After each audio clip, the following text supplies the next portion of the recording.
a obéi à Dieu. Il est mort et il s'est couché avec ses pères. Parce que le Saint-Esprit est entré en lui. Et David était un homme qui reconnaissait toujours ses péchés, ses torts. Saül n'a pas été un homme qui a reconnu son péché. Mais lorsque Dieu venait à dire qu'aurais-je dû faire pour toi et que je n'ai pas fait fils, c'est que tu as consacré un large temps et tu as duré dans la désobéissance. Permanemment, à chaque jour, je te pardonne et je pardonne encore ton iniquité. Mais tu ne te repens pas, tu ne changes pas. Alors du fait que tu n'as pas changé, que tu as duré là-bas, tu es arrivé au niveau où on doit enlever la haine. Ce qui veut dire que si la présence de Dieu se retire de la vie d'une personne, je le dis encore que lorsque le Saint-Esprit s'en ira loin de nous, il n'y a aucune protection encore qui sied.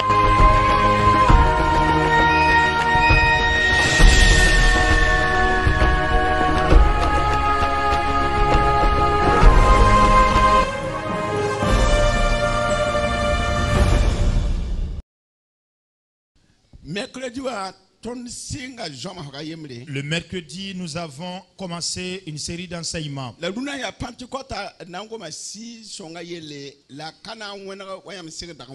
Mais aujourd'hui, puisque c'est la Pentecôte, nous parlerons du Saint-Esprit, mais pas de la manière dont vous avez l'habitude d'entendre.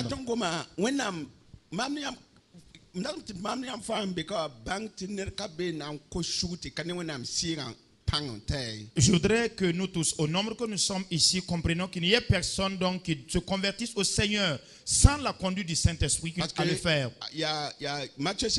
Parce que c'est ce que l'évangile de Matthieu dit. Allez-y, prêchez la bonne nouvelle. Baptisez-les au nom du Père, du Fils et du Saint-Esprit. Et enseignez-les à observer tout ce que je vous ai prescrit. Et dit, voici, je suis avec vous tous les jours jusqu'à la fin du monde. La fin du monde, c'est pourrait que ce soit la fin de ton monde ou encore à l'avènement de Jésus. Et vous et moi qui vivons, Christ demeurera avec nous jusqu'à l'achèvement du système des choses, jusqu'au jour de notre mort. C'est en vérité que je vous l'ai dit. La présence du Saint-Esprit, si cette présence n'est pas omniprésente dans ta vie jusqu'à ton dernier souffle, comprenez que lorsque Jésus avait le corps physique et qu'il habitait la terre, c'est le Saint-Esprit qui était son aide, ainsi que des anges, des mouvements des anges qui le soutenaient. Et la présence du Saint-Esprit accompagnait Jésus jusqu'au jardin de Gethsémani où il devait prononcer la prière. Luc a déclaré qu'il a prié. Et un ange est venu le fortifier des cieux. Et quand Jésus a reçu la puissance, Satan a augmenté le degré de la pression également. Et quand cette tristesse est venue, Jésus augmentait le niveau de la prière à tel enseigne que sa sueur tombait comme des grumeaux de sang. Ce Saint-Esprit là, c'est lui qui a soutenu Jésus afin qu'il monte à la croix. Et quand il est également mort, c'est le même Saint-Esprit qui est descendu dans le tombeau pour le ressusciter.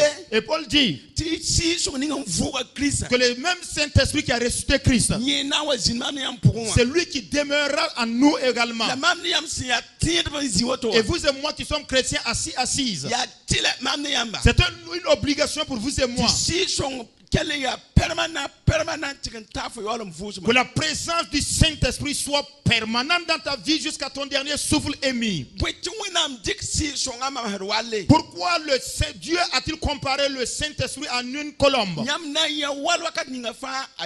N'importe quel moment où vous verrez une colombe, la colombe toujours est pure et propre. Deuxièmement, ils viennent en couple. Voilà. Vous aurez toujours 2 œufs pour un pigeon. Vous ne verrez jamais donc 3 œufs pour un pigeon.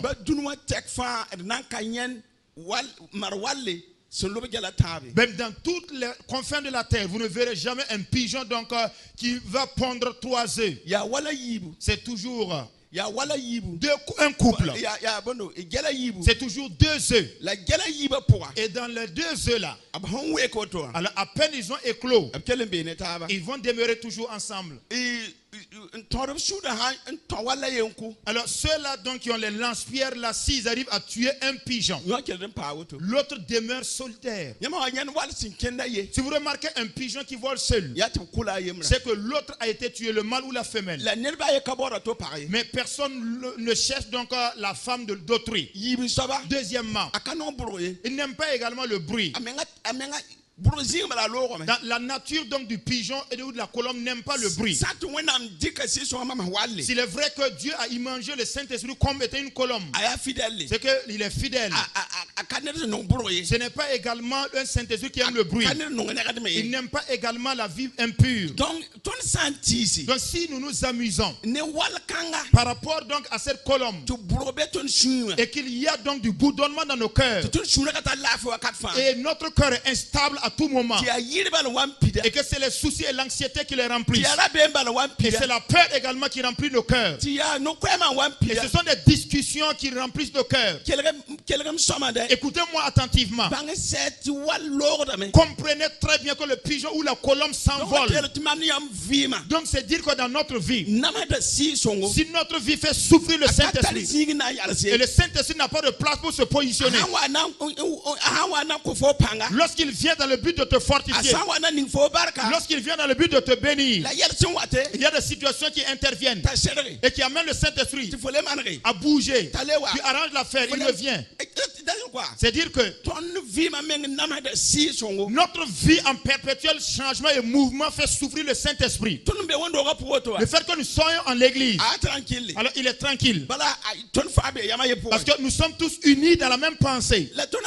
Mais lorsque nous sortons et nous commençons à nous engager dans les querelles, nous commençons à pratiquer les œuvres de péché, le Saint-Esprit repart encore. L'image de la colombe donc a été utilisée pour représenter le Saint-Esprit. Que vous et moi nous soyons tellement prudents, parce que puisqu'il ressemble à une colombe, un peu de bruit seulement suffit pour qu'il s'envole. Un peu de tâche seulement suffit qu'il s'envole. Alors la vie de la colombe est un témoignage. Et même donc les mondains, ils ont pris 2 colombes pour en faire les signes sur les alliances de leur mariage. Et même les meurtriers, lorsqu'ils finissent de tuer,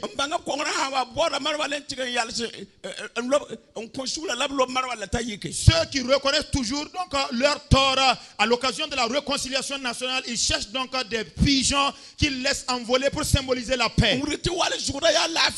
Alors ce qui veut symboliser que le caractère de la colombe est associé à la paix. Le Saint-Esprit ne souhaite pas du tout les querelles. Et le Saint-Esprit ne souhaite pas une personne également qui refuse le Seigneur. Lorsque Dieu veut nous utiliser pour quelque chose et que nous sommes des gens qui sont désobéissants, sur le champ, le Saint-Esprit repart. Vous entendez? Je vous demande de lire dans 1 Samuel.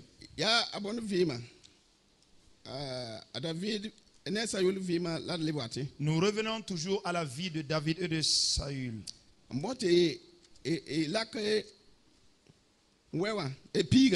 Dans 1 Samuel, le chapitre 10. Alors, là où le Seigneur lui-même a oint David, une huile royale. Et ce qui s'est passé ce jour. Lisez 1 Samuel, le chapitre 10, verset 10.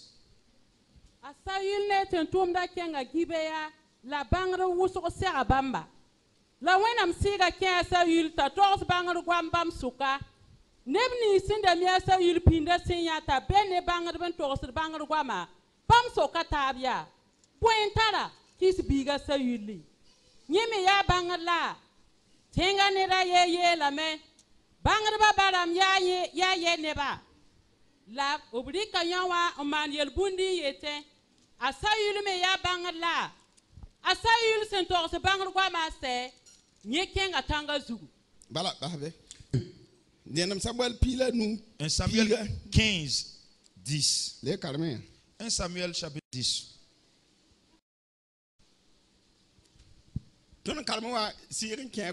Dans le passage où nous avons lu, il y a un esprit qui l'a saisi. Dans le chapitre 15, il a posé des actes de désobéissance. Verset 10.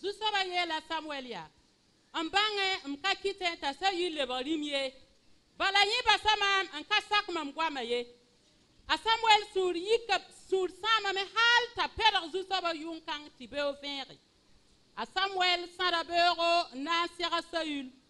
Obiela Samuel ta Saül kenga Carmel anti me boom se wene negu amen war yinga indebra kenga verset pila yo po ame.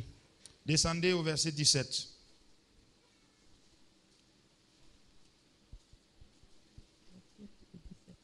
Samuel yela me ba yam san nda tarsi yam ya bilfa e kita me ti yam le Israël buda fa na ba zusoba nyaka nyam ti yi Israël fa rima zusoba tuma yam ti sam amalek la masi ya niwensa la ezabne hal ti fa sam sanga ya boye ti yam ka sak zusoba nore ya boye ti yam yake po ngambe zusoba asayil yela Samuel ya mam saka zusoba nore mam kenga zini nga bam sentu mama mam tala amalek neba naba agaronwa mam ku amalek neba zanga la neba nyaka pis ni nix ya soma rumisini sentoron kuwa suka enaman mano ko zusoba wenam gilgal Dans Samuel 10, 10, 1 Samuel 10, 10, Dieu, quand il appelait Saül, il lui a rempli de son esprit.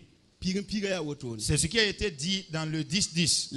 Maintenant, dans 1 Samuel chapitre 15, on lui a donné une instruction qu'il devrait suivre.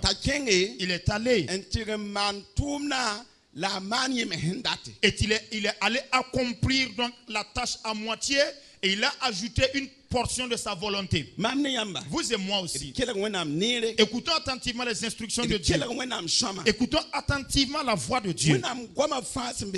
Toute la parole de Dieu continue dans la Bible. Tout ce qui est arrivé aux désobéissants, aux impies, le même type de fléaux peuvent se saisir de nous. Qu'il n'y ait personne ici dans cette église qui dise que lui il s'est converti pour le paradis et que Dieu l'ait appelé par le puissant du Saint-Esprit et que Dieu le remplisse de son Saint-Esprit. Parce que tu ne saurais appeler Jésus ton Seigneur si le Saint-Esprit est avec toi. Tu ne saurais aucunement devenir protestant si le Saint-Esprit ne te conduise. Vous tous le savez que le chemin dans lequel nous sommes engagés appelé le protestantisme, c'est un chemin tellement puissant. S'il y a une petite tâche de désobéissance, c'est vraiment malheureux pour vous et moi. C'est une des religions parmi les religions sur la terre qui combat contre toute impiété. C'est nous qui parlons beaucoup de l'activité de Satan. Jésus nous a donné également la capacité de chasser les démons, de détruire toute l'activité satanique, et de guérir les malades, et d'être des personnes qui allaient être des modèles au regard du pardon, pour ceux qui regardent également la tolérance, au regard de la vie de la vérité. Vous et moi savons clairement que cette religion-là, il ne peut pas se trouver d'hypocrites. Les pratiquants du mal ne se trouvent pas. Les gens qui pratiquent le mal ne se trouvent pas. Quoi que nous fissions des humains, le mal continue de venir nous bousculer. Mais par la parole de Dieu en place dans nos vies, et par notre volonté d'obéir à la parole de Dieu, nous nous efforçons afin d'accomplir la volonté de Dieu. Pour ce qui concerne Saül, ce n'était pas le cas. Il a été appelé. On l'a mis une onction royale. Le Saint-Esprit a pris possession de lui. Lui-même a prophétisé avec les prophètes. Lui-même a sorti donc des conseils prophétiquement. Lui-même a été un évangéliste à travers les prophéties. C'est une personne qui a reçu l'esprit de vérité de Dieu et qui a proféré la vérité de Dieu à un peuple. Mais vers le verset 15, il a désobéi radicalement à Dieu. Dans le passage où nous avons lu, il est dit qu'il a désobéi à la parole de Dieu, n'ayant pas exécuté selon la volonté de Dieu. Il est allé se fabriquer un monument. Il est allé se faire donc à sa représentation pour son propre honneur, pour sa propre besoin. Et vous et moi, nous qui sommes là, je vous demande, je me fais répétitif par rapport à cela. Toute personne qui ne reconnaît jamais son tort n'est pas un candidat du paradis. Toute personne qui vit dans la désobéissance et qui fait comme s'il ne savait pas, c'est que tu te crées toi-même du problème. Si vous et moi connaissons la vérité, parce que dans Jean 16, il a dit que l'esprit de vérité viendra. Et il viendra et nous conduira dans toute la vérité. Mais s'il est vrai que c'est Saint-Esprit, c'est lui qui me donne la capacité de prêcher l'évangile de vérité. Et cette parole de vérité est aussi établie en vous. Et que nous savons clairement sans ambiguïté que le comportement de ma vie chrétienne n'est pas en relation, en ligne droite avec la parole de Dieu. Et pourtant, tu voudrais que quelqu'un mette le doigt quand ta conduite est déréglée, pour que cela devienne un combat, que cela devienne une inimitié. Chaque personne le sait. Parce que tu as marché dans quelque chose de secret, mais cela s'est révélé aux yeux du peuple. Et tu voudrais seulement que les gens disent. Et maintenant, ça devient un problème. Vous et moi, nos querelles là, et nos haines là.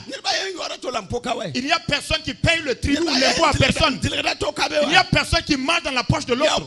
C'est ce que l'évangile déclare. Que votre vie n'est pas conforme ici là. Et c'est à ce niveau que se trouve l'inimitié. Parce que vous voulez faire ce que vous voulez. Saül voulait faire ce qu'il veut. Il est allé se fabriquer un monument pour sa propre gouverne avant de repartir à Gilgal. Pourtant Gilgal, c'est un lieu où nous étions dans le passé et nous tournions sans savoir où aller. Gilgal est un lieu de circoncision parce que c'est le commencement de la foi chrétienne.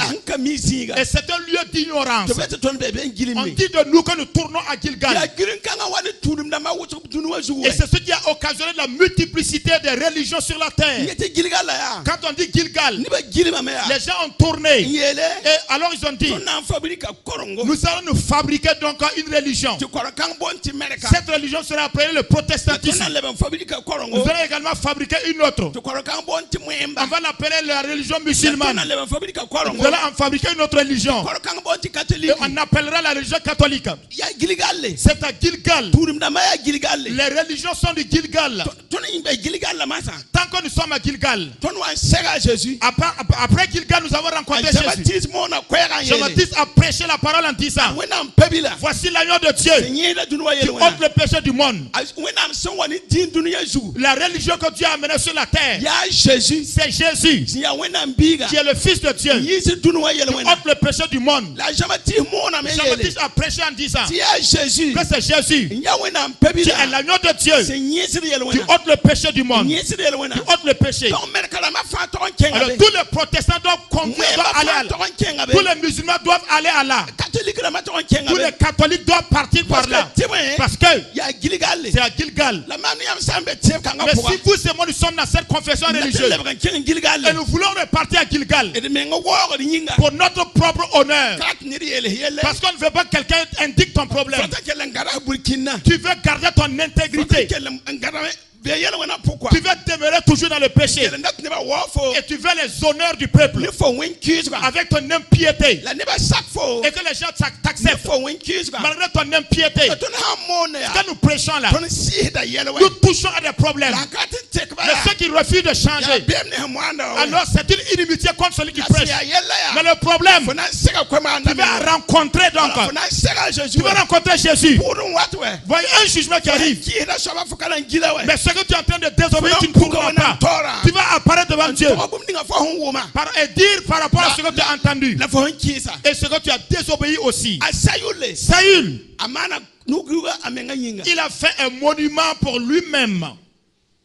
Et il a désobéi à l'instruction que lui avait donnée Dieu. Voici quelle est sa fin. Allez-y dans le 31. Samuel 31. Philistin neba zabani Israël neba ndigba onkobo ndur tenga giba tanga zugu.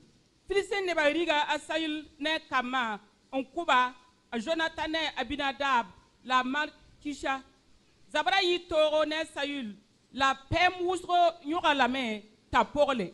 Asayul yelara koninga senzada terata awwa sura ambasati Mosara wa yala nkwaye lara kora kasake tebwe rabe musuyo kalame di asayulori ka asura onkosamenga asayulora kora sinya asayul nyeta sayul kimi yimi ngura kwa onkosamenga larma sayulinki ya woto la sayune kambataba lara kora ne ba fa larm taben kirara yemre. Voyez-vous, la fin du méchant, la fin de la personne au cœur endurci. Le Saint-Esprit s'en est allé.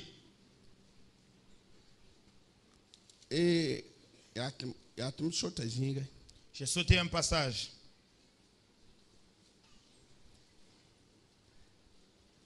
Voilà. Et pila yobe, pila nasa. 1 Samuel 16. Tu saba kiti kinkiris kya. Asayul tontono ba yela me tu saba sen kiti kinkiris kya wa. Bia ko nore tu kyanga tu bok konwera tu saba sen kiti kinkiris ni skyen wa. San wa yika be we konda ta pam yo no. Dans le 10-10, le Saint-Esprit est venu sur Saül. Et dans le 1 Samuel 15, il a désobéi à Dieu. Dans le chapitre 16-14, le Saint-Esprit s'est retiré de Saül. Et il était rempli de mauvais esprit. Écoutez-moi. Écoutez-moi attentivement. Que le Dieu qui se trouve dans le ciel ne permette pas ce que le message d'aujourd'hui soit vide de sens dans la vie du peuple.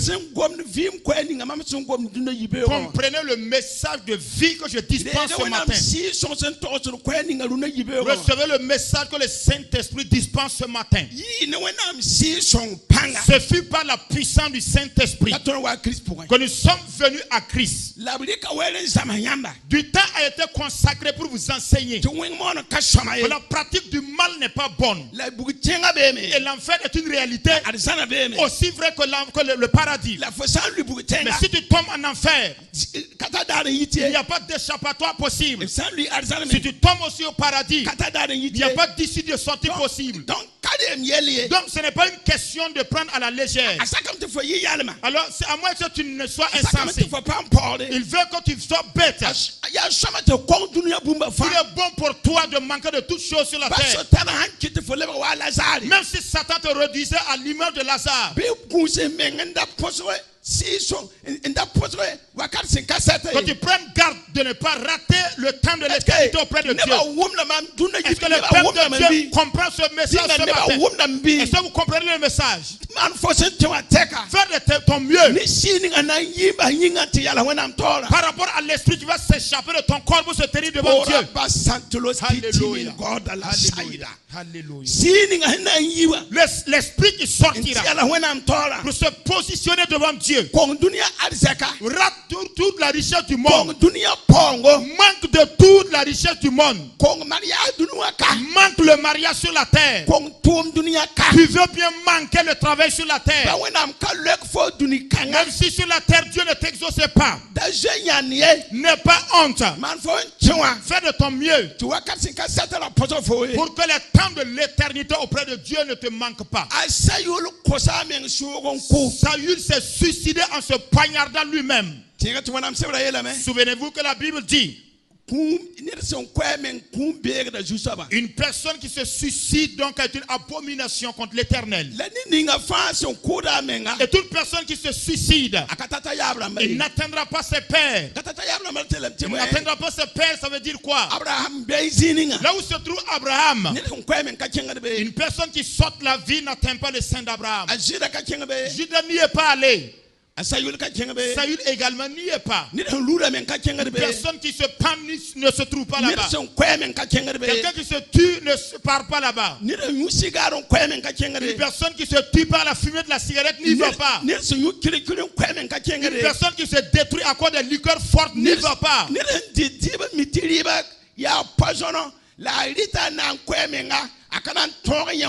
Toute personne qui se nourrit, qui consomme un aliment dont il sait que l'aliment au bout du compte va le détruire, s'il meurt ne verra pas Dieu.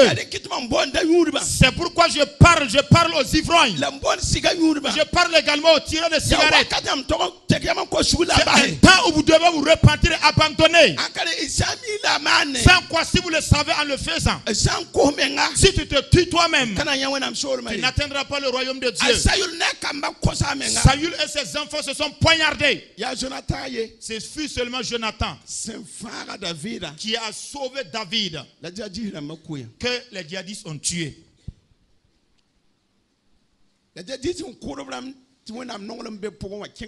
Mais ceux qui meurent sous le coup donc des djihadistes et qui ont en eux l'amour de Dieu entreront au paradis. Jonathan a été tué par les ennemis. Du fait, quand il a soutenu David, Dieu lui a fait grâce. Il y aura même sort pour le méchant et pour le juste. La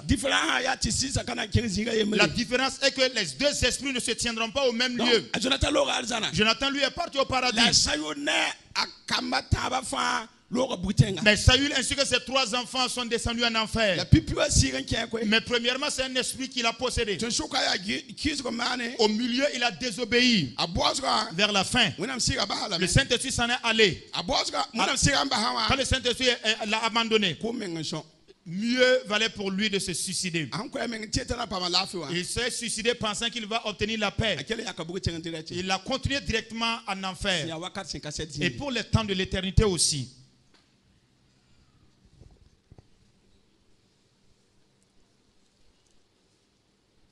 Je vous demande de lire 1 Samuel 16, le verset 13. Parce que David prendra la place. Samuel dit que Yidninga, Sinta Ringa Kama, Ninga Kama Zuni, Ababisa Suka. La Sinsing ni Barare, Zusaba Sira Ken David, la Samuel Yikame. Dans 1 Roi, le chapitre 2, le verset 10. La David qui mit tout mouma tenga point. A David rinam Israël point yum pisnase. Nye rinam Hebron yuma yo point la yum pista la tabo Jérusalem. La salmodera aba David nam. La sol mata la pangusgo. David a obéi à Dieu. Il est mort. Et il s'est couché avec ses pères. Parce que le Saint-Esprit est entré en lui. Et David était un homme qui reconnaissait toujours ses péchés, ses torts. Saül n'a pas été un homme qui a reconnu son péché sur aucune des lignes. Le Saint-Esprit est avec nous. Le Saint-Esprit nous aide. Je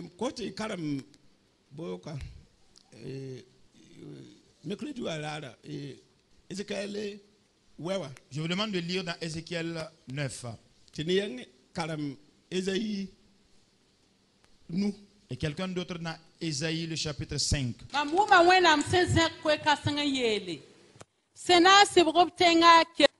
La ner kam fa za zaptero la neba yob se zar zapter yi zakano ning sente sritka onwa ya zuten kugra sera la ner se yer fupel un zar boom sentaran gulusre un bene bamba Israël neba wenam zir se kame un bas sheri ben rama en kyanganti ya srignoronwa la wenam bola neninga se yer fupel ga un zar boom sentaran gulusrwa Yel takenga sa ziga fa Jerusalem ening nebnis fa so wos de nyabre bon wes ni se mantenga pour wa yinga ribande la mamumba zusa ba se yel taba ya pour les pore en sa tenga pour un kuneba razwe bam ni banariye raba sibam ye kuini kemba nera samba la pour sarba ne kompondro la parba la rakuner sentar banye bi singa manum si songa pourin woto bam singa ne kasam dam ni sambe zu soba roga nora wenam ye la bam ya riamam dora ta zaksa pidne ku kengya woto bam kenga me tu kunne tenga pourin la bam sen kunne bati mamda be miemre man fongnam neng tengan kelme yele zu soba wena isuri kane Jerusalem neba halti ratan men Israël neba fa senketala la bam le kamamya Israël ne jida neba yelo wena ya wusuti lori bam ko neba tenga ziga fa la Jerusalem pidane wenga tibwen bam yela me tombasam tenga nkaneye la mam kana zwe bam nimbana ye la mam kanam bas bam ye mam nan do la bam lebs bum ni bam samana la neninga se yer fu pelra en zar bum sentaron gulsron wa lebron wa ye la wenam ya mamana wayam il a dit yam voyez-vous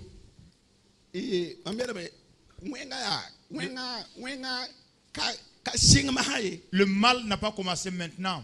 C'est à Jérusalem que ce châtiment a été infligé. Et pourtant, vous et moi qui sommes là assis, nous sommes la Jérusalem spirituelle. Je voudrais que nous, vous et moi, nous comprenions. Craignez Dieu et comprenez, écoutez. Il est dit que le mal y était. Mais il y avait un groupe de personnes qui se sont engagées dans l'intercession. Dieu vit ces personnes-là. Et ils se sont jetés dans l'œuvre de Dieu. Ils étaient à genoux dans l'intercession, dans les gémissements, pour que le mal puisse terminer à Jérusalem. Pour que le mal puisse être éradiqué dans l'église. Parce qu'il y a des intercesseurs qui sont carrément particuliers, qui ne participent pas aux pratiquants du mal, qui ne participent pas donc aux faiblards, qui ne s'associent pas à ceux qui critiquent, ils ne s'associent pas à ceux qui découragent le peuple, ils ne prennent pas part donc à ceux qui sont des paresseux de l'église. Il est dit qu'il y a des gens qui étaient là, qui avaient fait la génouflexion sans aucun intérêt personnel. Oui. Ils ne le faisaient pas pour un intérêt quelconque. C'est les hommes qui savent qu'il y a des âmes qui descendent en enfer. C'est les personnes qui sont nées de nouveau. Ce sont des personnes qui sont à l'église, sachant pertinemment que le mal est réel et que Dieu a permis qu'ils sachent que le mal est là. Ils se sont donnés à genoux dans l'intercession. Dans l'intercession. Dans l'intercession. Et Dieu dit alors à l'ange, va là-bas. Mets sur le front de toutes ces personnes qui gémissent, qui veulent la fin du monde là, une marque sur leur front. Mettez une marque, un signe sur le front de toutes ces personnes qui ne veulent pas que le mal se poursuive. Va. vers ceux qui gémissent. Mets-leur des marques. Ceux qui veulent que le mal soit éradiqué dans l'église, mets-leur des marques. Ceux qui veulent l'extension des limites de mon royaume, mets-leur des marques, des signes. Va, mets-leur des signes, des marques. Ceux qui ne veulent pas faire le mal et qui gémissent là, pour que le mal finisse, mets des marques sur leur front. Quand il a fini de mettre les marques, et il a fait le compte rendu. Maintenant, on lui dit, maintenant que l'ange de la mort rentre, décapite tous les têtes qui sont sur le cou. Voilà, souille ma maison de mort. Mais je ne voudrais pas que tu commences ailleurs. Commence même dans ma maison, dans le temple. Commence même dans le temple. Commence par les sacrificateurs, par les pasteurs, les diacres. Commence par les responsables de l'AEC. Commence par les responsables de la JAC. Allez-y, décapitez tous les responsables. Remplissez ma maison de cadavres. Parce que leur vie est liée aux intérêts. Parce qu'ils vivent seulement sur des intérêts égoïstes. Ce n'est pas pour moi. Commence dans ma maison. Souvenez-vous. Dans 2 Pierre, le chapitre 2, il est dit que le jugement commencera par la maison de Dieu. Et ça, dans Ézéchiel 9, c'est une typologie. Ézéchiel parle donc de l'ombre de ce qui va venir. Mais il est dit, prenez garde pour ne pas toucher aux personnes qui portent la marque. Et Éphésiens nous dit, prenez garde. N'attristez pas le Saint-Esprit, prenez garde pour ne pas enlever donc le sceau que le Saint-Esprit vous a mis. Est-ce que vous m'entendez? Vous entendez? Alors, comprenez que Dieu ne désire pas le mal. Mais il aime toutes ces personnes qui désirent ardemment le salut du peuple. Si nous faisons ainsi, nous serons nous-mêmes sauvés. Parce que sachez-le bien, si le Saint-Esprit ne nous met pas une marque, le Satan viendra mettre sa marque. Vous savez très bien qu'après l'enlèvement, que le Saint-Esprit serait parti avec le peuple, le numéro 666 sera actif. Alors en ce moment, ceux-là qui gémissaient, qui faisaient la génuflexion pour que, et qui avaient la marque là, eux ils seront partis. Dieu nous a fait tous bien de la grâce. Même si tu n'es pas à la chorale, l'intercession est là pour tout le monde. Il n'y a personne sur la terre qui cherchera à servir le Seigneur sans en trouver. Il y a des gens qui ont pris la résolution de venir nettoyer l'église. Il y a des gens donc qui dans la discrétion soutiennent d'autres personnes. Il y a des gens parmi l'assemblée aussi et qui ont une certaine, en tout cas une certaine observation, un certain regard. Voilà, et toutes ces personnes donc qui ne travaillent pas sont soutenues. Maintenant, vous n'êtes pas avec les gens.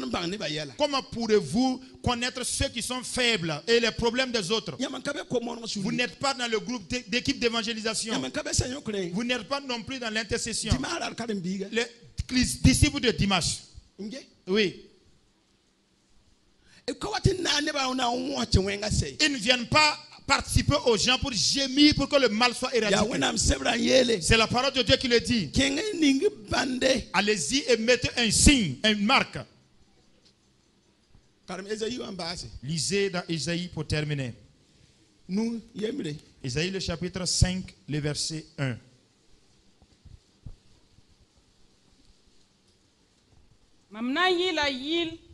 On will timam zonong ranonga vi puro zisong sembe tangzugu ni ko tenga ngukuga enselti soma ni mi gasro pour atensuka ntubo kugruzugu nanwek 20 de ni taxame tana ngoma raisin ta yolo ngoba tibi wense la massa Jérusalem ni jirarama taximam ni vi pour yelengese bwela mam dakan torsan vi pour nyinga en kamane ya bwetam taxe tana wo ma raisin damba tawa wo tibi masa mam nan torsan yam bumininga am senama ni vi pour.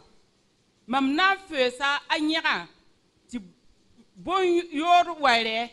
Mam na sama alalga ti bora ti taba ne nawa. Mam na sama la zanga.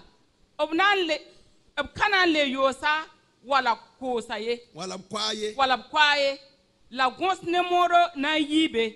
Lam na ye la sawata. Tu vas aller sac, tu sars ni beye. Ade, ça se pense saba. Vie pour ya Israël neba. La ti somanis bam sincela. Ya Juda neba. Zusabara tarsame. Tubna ya zem sur bene. La ya zim dar bala mbebe. Bam darati nya tilam. La ya sous-son kelenga mbebe. Vous entendez?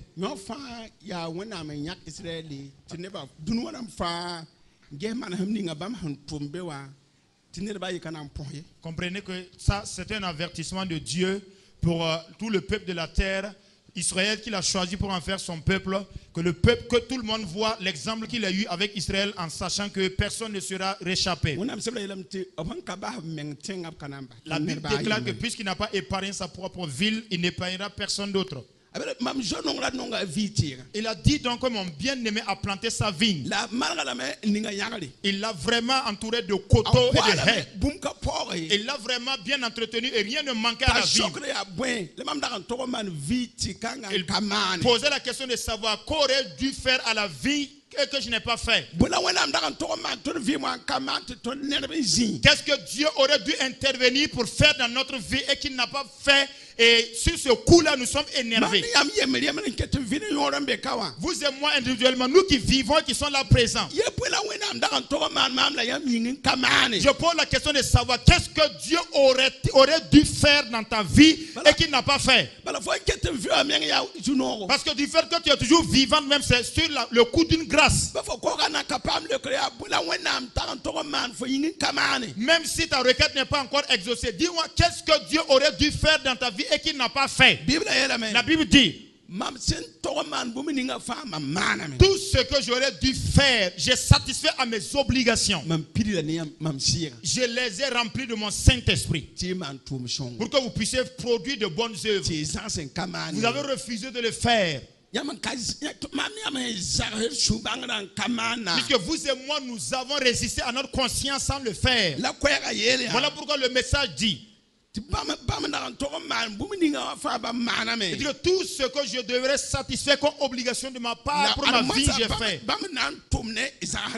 Mais voici de quelle manière je vais agir à l'égard des impies. Je désirais boire donc du vin de cette vigne. Mais arrivé, je n'ai trouvé donc que des fruits du caïcédra ainsi que des épines qu'on a pressées pour moi.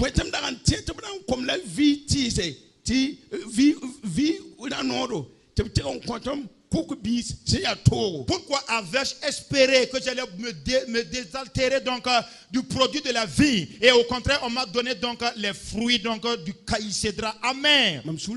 Je me suis mis en colère. Alors j'arracherai la haie qui se trouvait autour de mon peuple. Je vais arracher la haie de protection. Mais le problème, le comble là, c'est que je vais arracher les plants de vie. Je permettrai à ce que les animaux sauvages y entrent. Je ferai en sorte également que des arbres épineux remplacent. Que l'herbe puisse remplacer leur place. Parce que l'activité de l'herbe ainsi que de l'épine consiste donc à être détruit seulement. Que le Dieu des cieux fasse en sorte que nous comprenions le message ce matin. Afin que personne ne se convertisse au nom de Jésus. Ceux qui sont là et qui veulent abandonner la religion protestante, sachez que vous êtes sur un pilier dangereux. Même si vous voulez Allez-y devenir un imam. Il faut aller devenir un abbé. Ce que tu as entendu là, tu vas devoir rendre compte par rapport à cela. Il n'y a pas un autre chemin par lequel tu iras, excepté la parole vivante et véritable de Jésus que nous prêchons. Il est dit, ce serait seulement, ils seront livrés aux flammes du feu. Je voudrais alors dire individuellement à toute personne ce matin, si vous et moi nous prenons à la légère la présence de Dieu et qu'elle se retirait de nous. Dans Ézéchiel chapitre 9, il a dit que la gloire de Dieu s'est retirée donc du sanctuaire. Et dans Ésaïe 5, il a dit que Dieu ôtera sa présence. Individuellement ici assis, prends garde à ce que la présence de Dieu ne se retire pas de ta vie. Si le Saint-Esprit ne vient pas visiter ta famille, et si le Saint-Esprit refuse de visiter encore ta vie, si par hasard le Saint-Esprit ne t'avertit pas encore par rapport à tes actions que tu fais, comprends que tu es proche donc à être livré aux flammes. Il y a des personnes ici, toute leur vie durant, est allée liée donc à la suite des femmes, liée à la suite des hommes. Toute ta foi est basée sur les hommes. Toute ta foi est basée sur les femmes. Comprends que tu es proche à être livré au feu. Écoutez-moi ce matin, par la puissance du Saint-Esprit, alors il est obligé pour toi d'avoir le Saint-Esprit. C'est une obligation pour moi que le Saint-Esprit domine et colonise mes instincts. Dans Galates 16, il est dit, dans Galates 5, 16, il est dit, marchez par le Saint-Esprit. Mais à partir du verset 16, ça commence. À partir du 16, il est dit, marchez selon l'Esprit. Alors vous n'accomplirez pas les désirs de la chair. Si vous et moi nous abandonnons la conduite de Saint-Esprit, si nous abandonnons la suite du Saint-Esprit, c'est la chair qui va prendre l'ascendant sur l'esprit. Et tu es proche d'être livré au feu. Tu t'approches seulement pour être livré au feu. Mais lorsque Dieu venait à dire qu'aurais-je dû faire pour toi et que je n'ai pas fait fils, c'est que tu as consacré un large temps et tu as duré dans la désobéissance. Permanemment, à chaque jour, je te pardonne et je pardonne encore ton iniquité. Mais tu ne te repens pas, tu ne changes pas. Alors du fait que tu n'as pas changé, que tu as duré là-bas, tu es arrivé au niveau où on doit enlever la haine. Ce qui veut dire que si la présence de Dieu se retire de la vie d'une personne, je le dis encore que lorsque le Saint-Esprit s'en ira loin de nous, il n'y a aucune protection encore qui sied. Il n'y a plus de protection encore qui sied. Vous voyez tous les présidents du monde, ce sont des militaires qui assurent leur garde. Lorsque les militaires vont lever la garde présidentielle et partir, tous ceux qui résident dans la présidence et dans les palais sont dans la peur. Voilà pourquoi je voudrais parler à chacun de nous intuitu personnel, afin que nous conjuguons nos efforts pour garder la présence de Dieu, pour que la présence de Dieu ne se retire de la vie de personne. Lorsque la présence de Dieu se retire de la vie de chacun de nous, nous ne pouvons absolument rien faire si le Seigneur lui-même est avec nous. Pour cela, bien mes frères et sœurs, ce matin, on va se tenir debout et que chacun parle au Seigneur. Demande l'aide du Seigneur ce matin. Demande l'aide du Seigneur ce matin. Demande l'aide du Seigneur ce matin. Demande l'aide du Seigneur ce matin. Si tu as entendu ma parole, n'endurcis pas ton cœur. La miséricorde de Dieu est toujours avec toi. Son amour est réel dans ta vie. La bonté de Dieu est toujours réelle pour toi. Il y a quelqu'un qui a entendu le message ce matin et qui a pris la résolution de rebrousser chemin et d'abandonner le mal pris de Seigneur. Je demande l'aide de Dieu au nom de Jésus.